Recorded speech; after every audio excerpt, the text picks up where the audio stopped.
Now I'm curious, how many of you have heard about Bitcoin before today?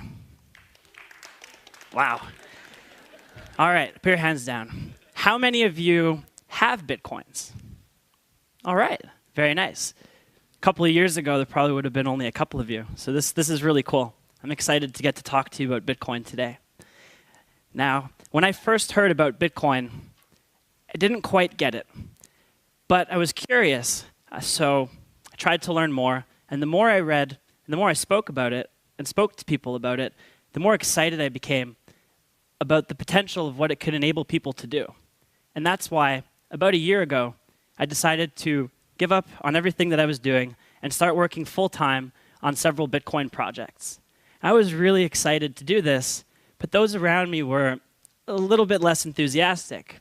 My parents were worried that I was getting sucked into a Ponzi scheme.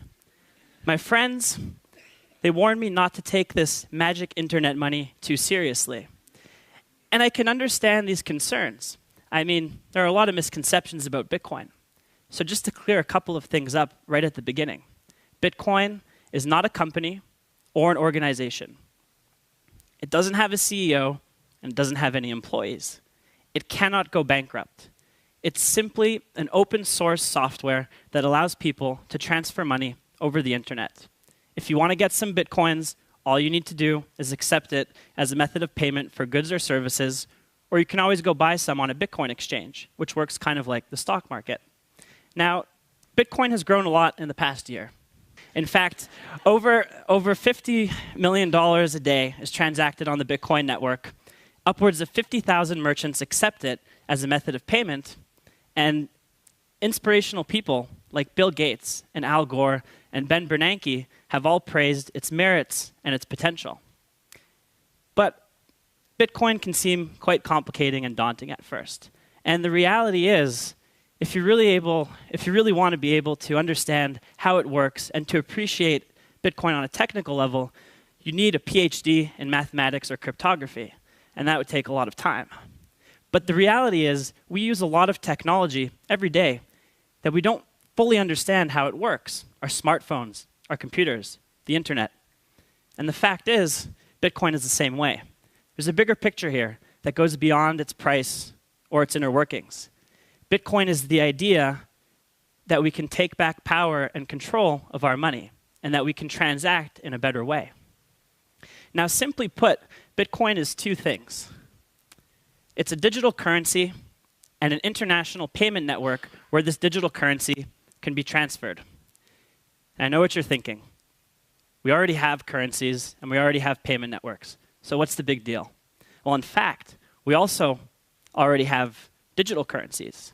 If you consider the fact that only 11% of all US dollars exist in physical printed form, and the rest are simply digital balances in bank accounts, which is very similar to Bitcoin, actually. So before we look at why Bitcoin is different from what we have and what its benefits are, it's important to understand the current systems that we use today. Currencies are managed by central banks and governments. We trust that these entities will protect the value of our currencies, and that's why the $20 bill you have in your pocket isn't really worth $20. The plastic that it's printed on isn't worth much at all. But we trust the government that backs it. And we trust them and give them the power to manage this currency and fight against inflation by, well, giving them the ability to print as much as they want. And we hope that they won't print too much. As for payment networks, we rely on centralized institutions like banks and other financial companies like credit card processors. We trust them with our personal data, and we trust that they'll initiate our transactions and process them on time. And I've used the word trust a lot, and the fact is, we give them a lot of trust, blind trust, and we give these central entities a lot of power as well. And the fact is, times are changing today.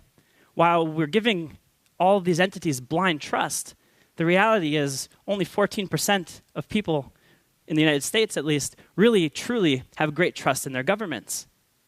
And even less people have great trust in financial institutions. But again, they're controlling our money. they're printing it, they're transacting it. This is a problem. Around the world, governments have breached this trust. In fact, in some countries, they've been hit with hyperinflation, upwards of 12,000% per year in Argentina and millions of percentage points. It's unfathomable. But imagine waking up one morning and a loaf of bread goes from costing $3 to $100 billion. This is the reality in places like Zimbabwe, where their currency is so volatile only because the governments are poorly managing their money supply and printing money as they please. But it's not only governments that have breached our trust, it's also banks that have breached our trust as well.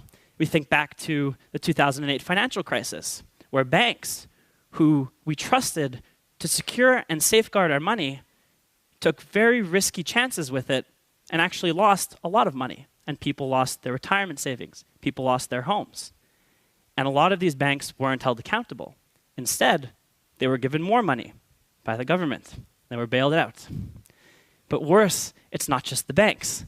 Even our credit card companies let us down time and time again.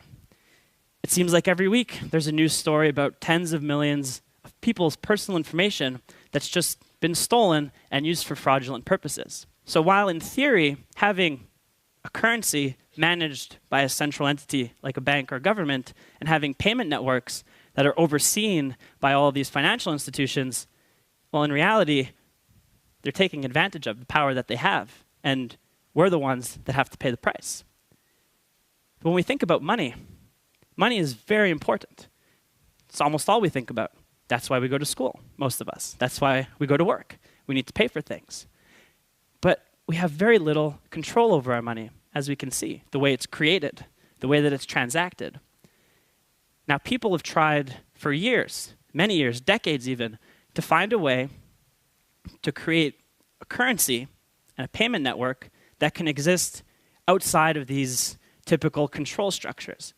A currency and a payment network, or I guess just money, that we can control ourselves. We don't have to rely on any single entity to create or to help us transact. And technology always provides many solutions. So many computer scientists have spent almost over 40 years, actually, trying to create this. And they've all failed. In fact, there's never been a financial system or digital currency that's existed in a decentralized way. And the reason for this is simple. The reason we trust governments and we give them the power to create our money is because, well, if they didn't do it, who would? Where would this money come from?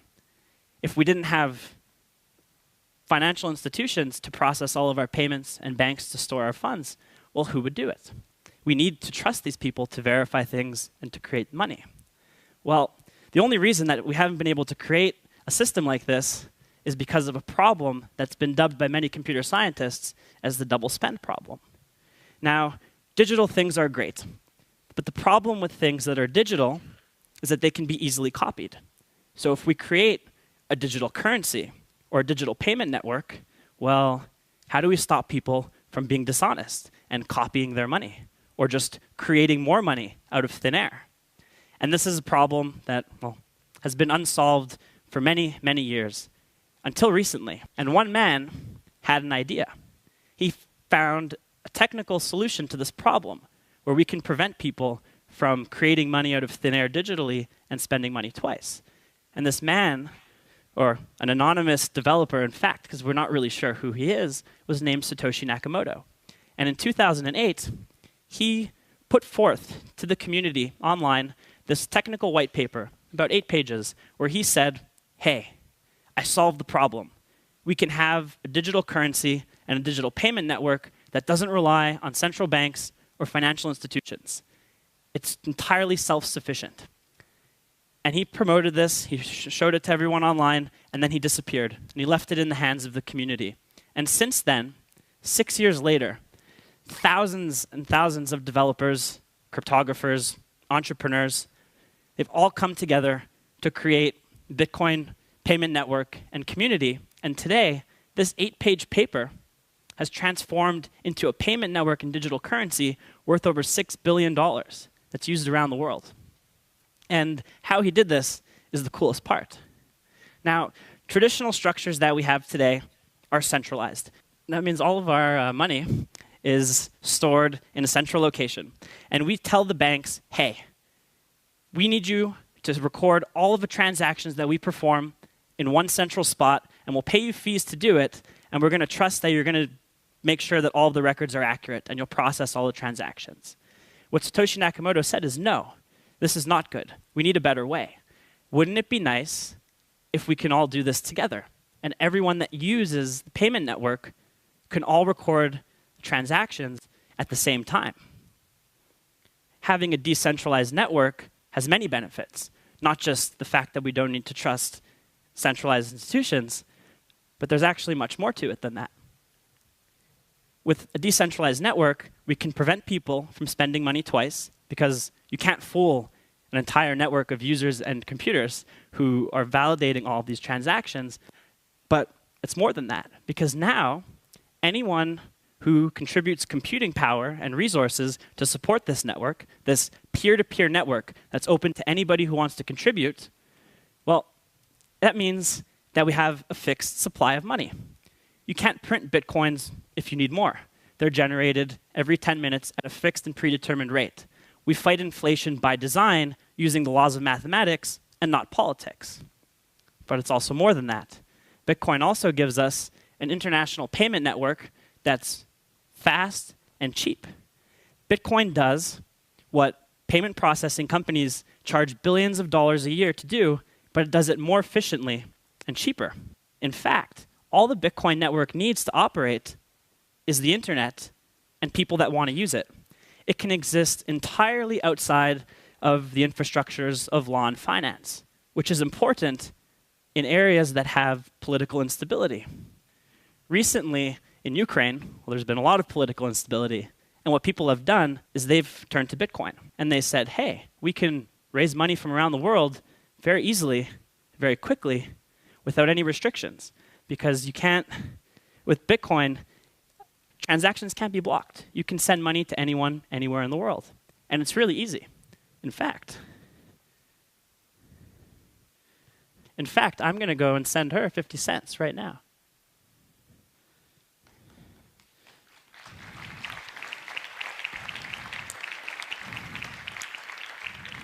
And it's done. I just sent 50 cents to Ukraine, and I paid 5 cents in fees. It was near instant. You can't send a PayPal transaction to Ukraine. You can't send money there very easily at all, but we just did. Now, what can Bitcoin do to help us today? How can it change the way that things work in a really practical sense? Let's look at identity theft. This is a problem that's very large around the world. Annually, $21 billion are lost by businesses, and 1 in 10 people will be affected. The most common way of getting your identity stolen is by having your credit card information stolen from a database or your banking information. Now, how many of you have downloaded a digital product in the last year, an app, a song, a movie? You all had to pay with a credit card, but you didn't receive anything physical. There's no reason for you to provide your name, your address. You're just downloading something.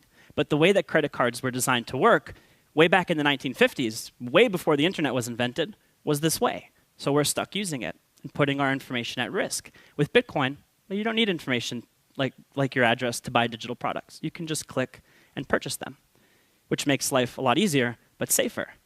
And it's the same thing for bank transactions. If you want to send a wire transfer, this is all the information that you need. It's very invasive for yourself, but also for the person you're sending money to. With Bitcoin, this is all that you need to send a transaction. So again, it's secure by design. It's safe because it doesn't require you to trust your information. It doesn't take it in the first place. Another great thing about the technology, as we just saw when I sent 50 cents to Ukraine, is that, well, the network doesn't care how much money you're sending or where you're sending it to. It doesn't charge you more for doing that. So if you want to read an article on the internet, why subscribe for a 3-month subscription? Why not just pay a couple of cents to read the article? Well, credit card fees would be very extreme and it wouldn't make it worth it, but with Bitcoin you can. And the Chicago Sun-Times has actually started accepting Bitcoin payments for articles. But what's cooler, with microtransactions such as this, are the other implications that it can have. Think about going on Facebook. You like a post. Someone posted something and you think it's cool. A like is pretty useless. I mean, it's gratifying, but doesn't give you anything tangible. Imagine you can tip someone on the internet a few cents. Hey, that was funny. I like that picture. I'm going to give you 25 cents. It's possible with Bitcoin, and it's very easy. You just click a button. So microtransactions are great. But this is all really first world problems. It's cool, but what else can it do? What else can it help us achieve? International remittances and payments are the lifeblood for many people in many countries. But unlike the Bitcoin network, payment processors do care where you send money to and how much you send, and they discriminate with that. And it actually costs more to send money to a poorer country. The average in sub-Saharan Africa is 12%. The highest extent, it could go up to 25%. Africa itself, as a continent, on an annual basis, loses $1.8 billion in excess fees. Imagine if people sending money to Africa didn't have to pay such extreme fees, what this extra money could do to help local economies and help people in their everyday lives. Goldman Sachs has estimated that if Bitcoin is used for all types of international transactions, not just to Africa, but around the world, it could introduce savings in fees of almost or even over $100 billion, just in fees that are saved by using a more efficient network than what we have today. Now, this financial network that Bitcoin has created is very useful and very fast and very cheap, but it's also very inclusive. And there's a big problem in the world today. We're looking at high fees and we feel like we're getting ripped off, but there's some people who would be happy to get ripped off by payment processing companies and banks just to have access to a financial system. Because the reality is, there's a lot of people that don't have any access to any financial systems whatsoever. A lot. Well, there is some good news in this circumstance. They may not have access to a financial institution, but they do have access to telephones. And with Bitcoin, they can have a bank in their pocket by connecting to an international payment network that's free to use, cheap to send money with, and easy to access. There's a lot of projects going on right now to help bring this payment functionality to cell phones in Africa and around the world, and they're making great progress. So to conclude, I have to ask, why does Bitcoin matter? And simply put, it matters because it allows us to transact freely. We can send money to whoever we want, wherever they are, with no restrictions. It cannot be blocked. We can transact safely because the network requires a minimal amount of information. It's efficient. But more than anything, we can take back power and control of our money and reduce the amount of trust that we need to put into central points of failure. And this is profound because, like I said, money is important. And we want to make sure that we can keep control of it and that we really ultimately have the power to do what we want with our money, and it can't be taken away from us when we can't have transactions blocked. Thank you.